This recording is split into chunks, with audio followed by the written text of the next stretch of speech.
Eh bien salut à tous, j'espère que vous allez bien. Ça fait un bail que j'ai pas refait de vidéo.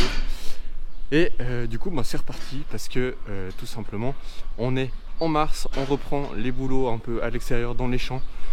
Et c'est vrai que l'hiver c'est surtout du bétail. Il faut nourrir, il faut surveiller, il faut faire les litières et c'est à peu près ça tous les jours pendant 4-5 mois. Donc franchement il n'y a rien d'intéressant à filmer. Il y a un peu de fumier l'hiver, un peu de lisier, mais c'est vraiment pas grand chose. Et surtout que j'ai déjà fait des vidéos fumier. Du coup je me suis dit que ça servait à rien que je fasse une vidéo uniquement sur ça. Là il y aura de nouveau un peu de fumier avant les maïs, donc sûrement que je prendrai 2-3 plants et que je pourrais faire la vidéo semis, etc. tout en même temps. Du coup au programme aujourd'hui, un peu de lisier. De la suite de la vidéo je la connais encore pas forcément, en fonction de mon programme de la semaine on verra ce que je peux vous filmer, mais il y aura sûrement un peu de bois, un peu d'entretien de clôture, de l'entretien sur les haies. Ça vient le moment avant que ça commence à remettre des feuilles, etc. Il y a un petit peu d'entretien de haies à faire et puis on verra ce que je vous mets en vidéo. Du coup c'est parti.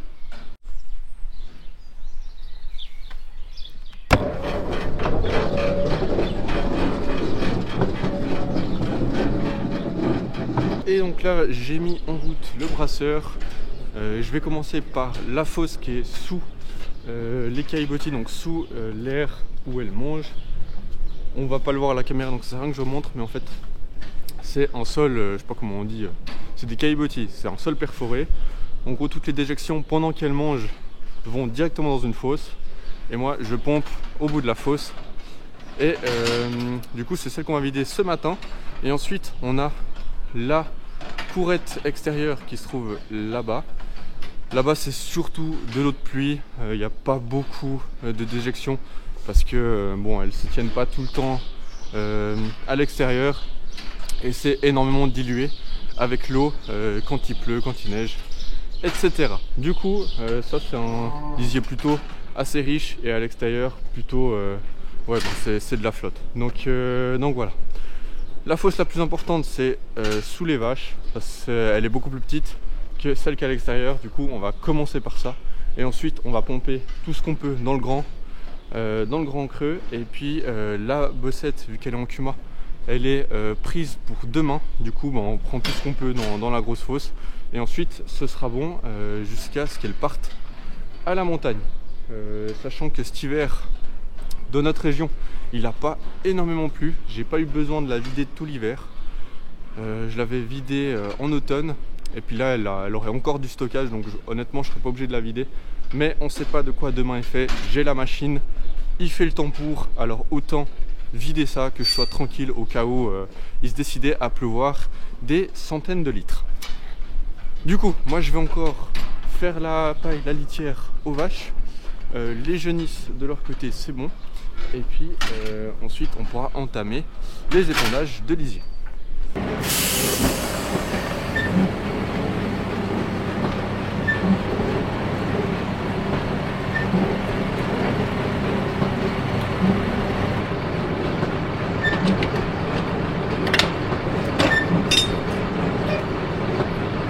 Alors je suis arrivé à la parcelle, du coup je vais fermer mon essieu vu que j'ai un essieu suiveur hydraulique. Je ferme l'essieu vu que je suis dans une parcelle qui penche un peu. Du coup l'essieu il a tendance à vriller, enfin partir dans le sens de la pente. De 1 c'est mauvais pour la mécanique et ensuite du coup forcément ma bossette elle se met un peu en crabe et c'est pas du tout l'objectif recherché. Maintenant je vais déplier la rampe du pendillard et démarrer la bossette et ensuite on sera parti pour la première parcelle. Voilà, ma rampe est dépliée. Moi j'ai réglé ma machine sur 400 tours minute. Je vais aussi démarrer le broyeur, vu que j'ai un broyeur à la sortie de la bossette pour broyer tout ce qui est reste de fourrage de paille qui aurait pu tomber dans la fosse. Cette fosse en particulier, forcément, c'est au-dessus, juste devant les crèches des vaches, donc si elles tirent un peu à manger, c'est juste au-dessus de la couche profonde, donc quand elles remontent, elles amènent de la paille. Du coup, broyeur vraiment obligatoire. Sur la fosse à l'extérieur, franchement, on pourrait presque s'en passer. Mais bon, du coup, le broyeur est démarré. Je vais démarrer ma prise de force. Je mets un peu des tours et ensuite j'ouvre. Et ensuite, moi je règle ma vitesse. Ça, c'est vraiment en fonction de la parcelle. Si on veut faire un aller-retour, si on veut faire qu'une traversée, ça dépend vraiment de la longueur de la parcelle et de la quantité de lisier qu'on met à l'hectare. Alors là, vu que c'est un lisier assez riche, je vous avoue que je vais pas en mettre trop. Surtout que le gros problème que je trouve avec la rampe à Pandillard, parce qu'il faut savoir qu'en Suisse, elle est obligatoire depuis 2025. De base, ça devait être en genre 2023, puis ensuite ça a été repoussé en 2024. Et ensuite, vu qu'il y a tout le monde qui a voulu commander une rampe Pandillard, forcément, ça n'a pas réussi à suivre. Sur les livraisons, du coup, ça a été instauré obligatoire en 2025. Ce qui fait que, voilà, maintenant, on est obligé de travailler avec une rampe à Pandillard. On n'est pas obligé si on enfouit le lisier, je crois, dans l'heure qui suit ou quelque chose comme ça. Et du coup, là, on peut se passer du Pandillard. Et donc, je voulais en venir au fait que le Pandillard avec la rampe à patins, même si c'est censé bien s'enfouir dans l'herbe au plus profond, au plus proche de la racine, il y a toujours un filet de fumier, de paille un peu qui reste. Et du coup, c'est pas hyper pratique. On se retrouve, on n'est plus du tout à l'épondage de lisier. Je vous ai pas repris parce que il y a des rendez-vous qui se sont calés entre deux, tout ça. Du coup, j'ai vraiment pas eu le temps de vous faire plus de plans. Mais voilà, là on se retrouve devant la charrue avec un pneu neuf. L'ancien était totalement fendu, il était mort de chez mort. Du coup, là on a un pneu, je pense qu'il va me durer jusqu'à la retraite. En gros, c'est un pneu de Clark. Donc Clark, c'est un peu la marque en Suisse où on a toujours l'habitude de parler de Clark pour dire les élévateurs. Je crois qu'en France c'est plus Fenwick. Du coup voilà, un pneu de Clark, ils n'avaient pas le modèle lisse comme avant. De toute façon, ça change pas grand chose. Du coup, c'est parti pour remonter ça. J'espère que ça va aller parce que la charrue est pas toute jeune. J'avais bien galéré à démonter les écrous. Mais bon, là j'ai mis un peu de dégrippant dans tout ça. Du coup, ça devrait aller pas trop mal. Du coup, on remet en état ça. Vu qu'il y aura un peu de labour pour les maïs, comme ça, elle sera prête à faire feu.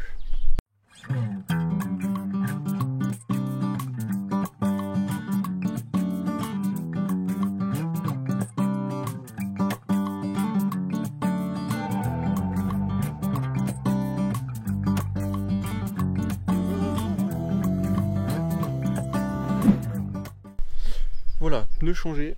Il faudra encore un peu serrer les boulons après quelques tours de roue.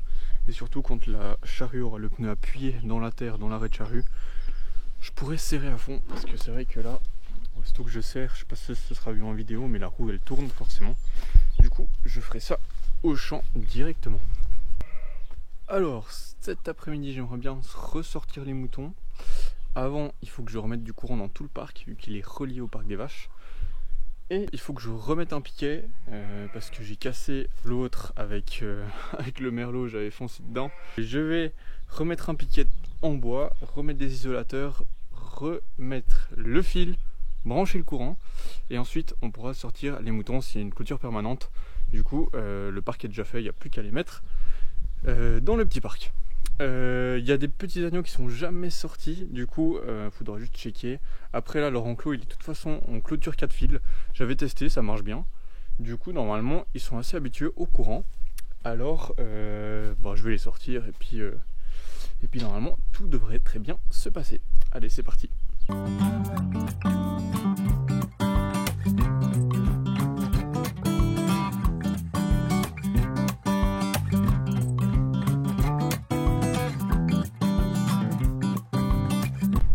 Voilà, le filet remis, j'ai planté les piquets. Honnêtement, je pensais que ça serait beaucoup plus galère, qu'il n'y a pas beaucoup de terre là-bas dessous.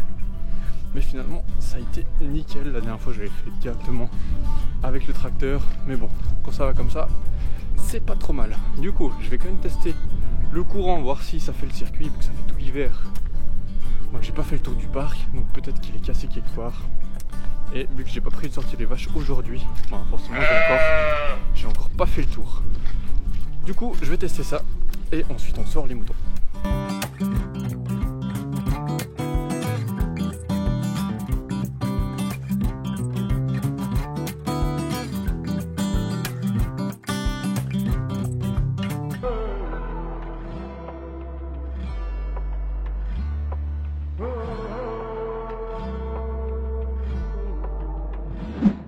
Alors on se retrouve, on est le lendemain.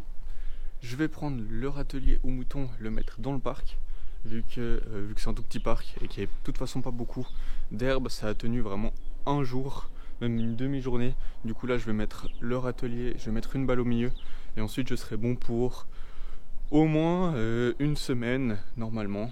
Et puis voilà, du coup je vais m'atteler à ça et puis ensuite on ira sûrement hercer les prairies, chose que je n'ai pas encore fait. Donc il faudra décrocher la dérouleuse à balle ronde, certainement la pince devant, comme ça je serai tranquille. Je vais pas poser le frontal parce que j'ai pas beaucoup à faire en soi. Bon, il est vite décroché, donc on verra. Peut-être si je suis motivé, on va tout décrocher et on ira RC. Du coup, sans tout ce qui ne sert à rien sur le tracteur. Allez, c'est parti.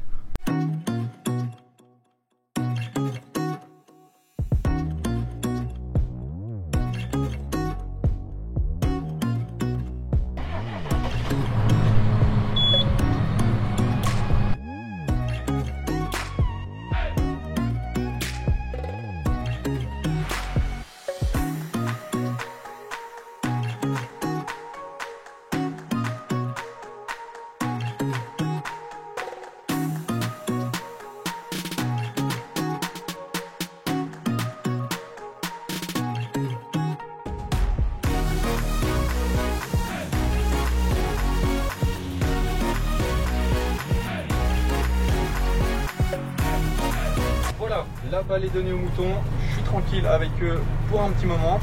La herse à prairie est dispo. Vu qu'elle est en Cuma, ben, j'étais pas sûr qu'elle était libre. Mais c'est parfait, en plus elle est prise demain matin. Du coup moi j'ai toute la journée pour faire ce que je veux, j'ai pas grand chose à faire. Du coup ça devrait aller assez vite. Je vais poser la dérouleuse, la pince et le frontal tant qu'on y est. J'ai une attache extrêmement rapide, autant en profiter. Du coup je vais enlever le frontal, aller chercher la herse à prairie. Et ensuite c'est parti pour détruire ces taupinières là qui nous saoulent. Et puis voilà, c'est parti.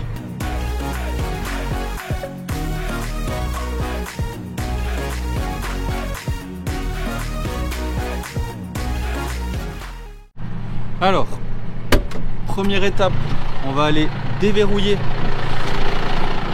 la pince devant. Ensuite je vais aller la poser à un endroit où je suis sûr qu'elle va pas me déranger. Et maintenant il faut que j'enlève la pression dans l'hydraulique de la pince. Donc pour ce faire, j'ai juste à activer au final le joystick comme si que j'allais utiliser la pince et ça va libérer l'hydraulique, ce qui va me permettre de débrancher les tuyaux. Maintenant je vais accrocher la pelle. Alors pourquoi je mets la pelle? Tout simplement parce que des fois quand je raccroche le frontal il faut faire un peu le levier avec la pelle, il faut jouer de l'inclinaison. Avec une pince déjà c'est un peu plus fragile qu'une pelle et du coup je risquerais de l'abîmer. Et du coup avec une pelle, vu que c'est déjà de la grosse ferraille et que c'est tout plat, il y a une bien meilleure surface et du coup je peux mieux incliner mon frontal pour re-accrocher au tracteur. Maintenant je vais venir poser les supports du frontal.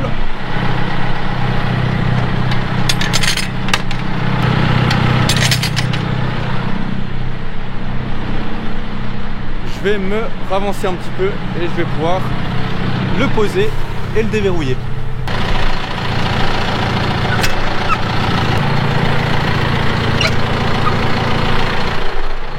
Voilà, les verrous sont déverrouillé. Et maintenant, je vais venir un peu jouer avec mon joystick pour pouvoir sortir le frontal.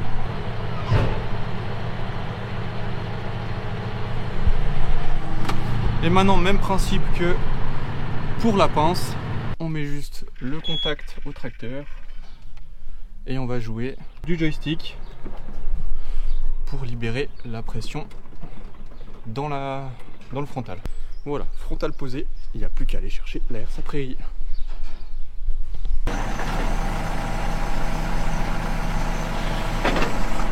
Voilà, donc on se retrouve devant la RSA Prairie. Donc c'est une RSA Prairie Josquin de 6 mètres. Ça va plutôt pas trop mal, ça va assez vite. Je roule à peu près à 10 km/h, du coup c'est pas mal. Et du coup on a deux premiers éléments ici et ici qui permettent de niveler un peu la terre s'il y a des taupinières, etc. Et ensuite on a une herse derrière qui va venir un peu arracher l'herbe sèche et surtout dans mon cas elle va venir casser ces lignes qui sont faites par le pendillard, donc avec la bossette à purin. Forcément ça me fait des lignes dues au fumier qui se retrouve dans la fosse. Donc voilà, là on les voit bien et aussitôt que je passe la herse à prairie, ça les éclate un peu, ça éparpille comme il faut le lisier, ça me fait une sorte de fumier très fin et ensuite avec la pluie, etc., ça va mieux se décomposer. Donc en théorie ça marche. Après c'est la première fois que je le fais, donc on verra le résultat à la première fauche. Ça m'est déjà arrivé que pendant une, deux, trois coupes, on voit encore les lignes faites au pendillard. Donc avec l'endaineur on vient ramasser tout ça et c'est clairement du fumier dans le fourrage, c'est pas du tout ce qu'on veut.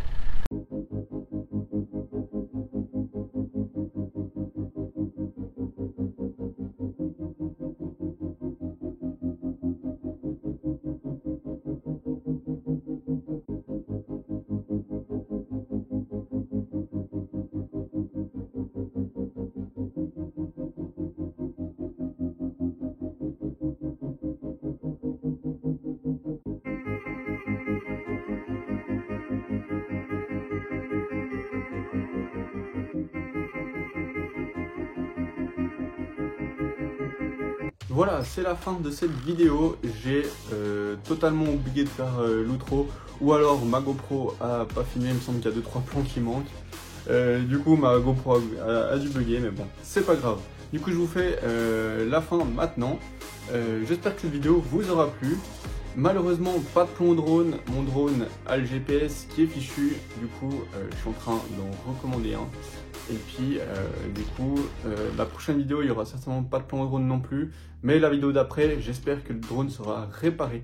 Du coup voilà, j'espère que cette vidéo vous aura plu, n'hésitez pas à partager, liker, commenter et vous abonner, ça fait toujours très plaisir. Et nous on se dit à la prochaine dans une nouvelle vidéo. Ciao tout le monde.